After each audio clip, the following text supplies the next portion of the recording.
vous avez lancé une pétition la semaine dernière sur les pigeonnés, selon votre propre terme, pour demander un échelonnement de l'impôt, du paiement de l'impôt pour les nouveaux contribuables pour cette année. Bercy a indiqué, lui, que 92% des nouveaux entrants dans l'impôt l'étaient parce que le revenu avait augmenté dans l'année qui suivait.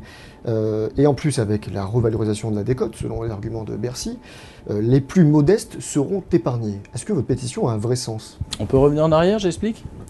Alors, les pigeonnés, sur lespigeonnet.fr, pourquoi? Parce qu'en réalité, les gens ont écouté le discours de Jean-Marc Ayrault. 28 septembre 2012, tout le monde peut le constater. 90% de l'effort fiscal pèsera sur les 10% des Français les plus riches.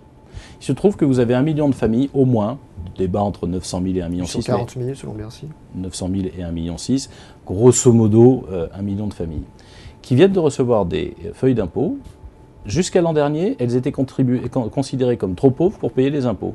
Cette année, le gouvernement les a considérées comme suffisamment riches pour payer les impôts.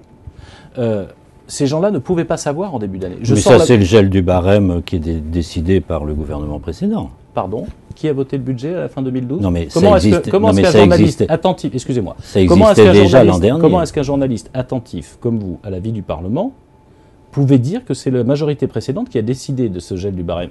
La majorité précédente avait voté un gel du barème, la majorité actuelle a voté le même gel. Voilà. Donc que chacun assume ses responsabilités. Le changement, c'eût été de dégeler le barème l'an dernier, pas cette année.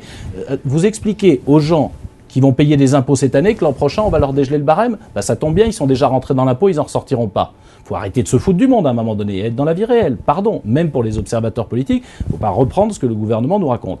Et il se trouve que les gens qui sont là, qui sont astreints à payer 400, 600, 700, 800 euros d'impôts en fin d'année, ce qui en plus va déclencher leur fiscalité locale dont ils étaient pour une partie exonérés.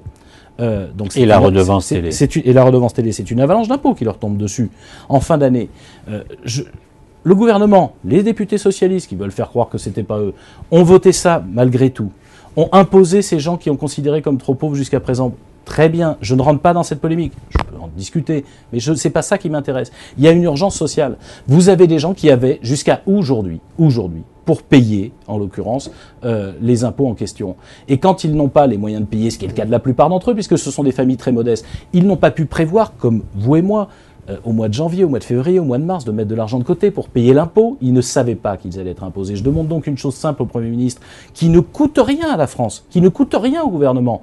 Est-ce que vous acceptez de façon systématique un étalement des impôts en question, et est-ce que vous acceptez que les gens ne payent pas les 10% de pénalité? Sinon, ils sont victimes de la double peine. Ces gens-là, ils font la queue chez le percepteur en ce moment. On peut revenir dans la vie réelle de ce million de familles. Et puis, je termine, monsieur, sur ce que vous m'avez dit, concernant, ils auraient gagné plus d'argent. On va dire les choses concrètement.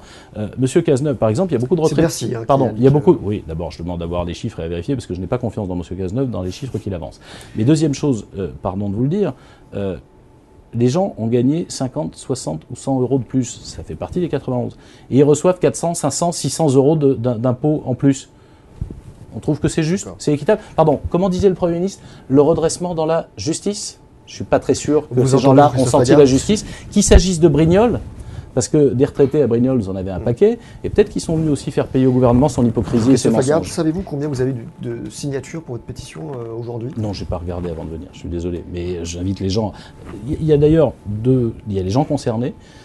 Pourquoi j'ai lancé cette pétition? C'est pas pour le plaisir de pétitionner, c'est parce que le Premier ministre à qui j'ai écrit il y a maintenant 3 semaines ne répond pas, le ministre du Budget refuse de répondre. Je veux juste qu'on réponde. S'ils nous disent non, ils nous disent non, on arrête la pétition. Mais plus il y aura de pétitions, plus ils seront obligés de répondre à la vie de ces gens-là.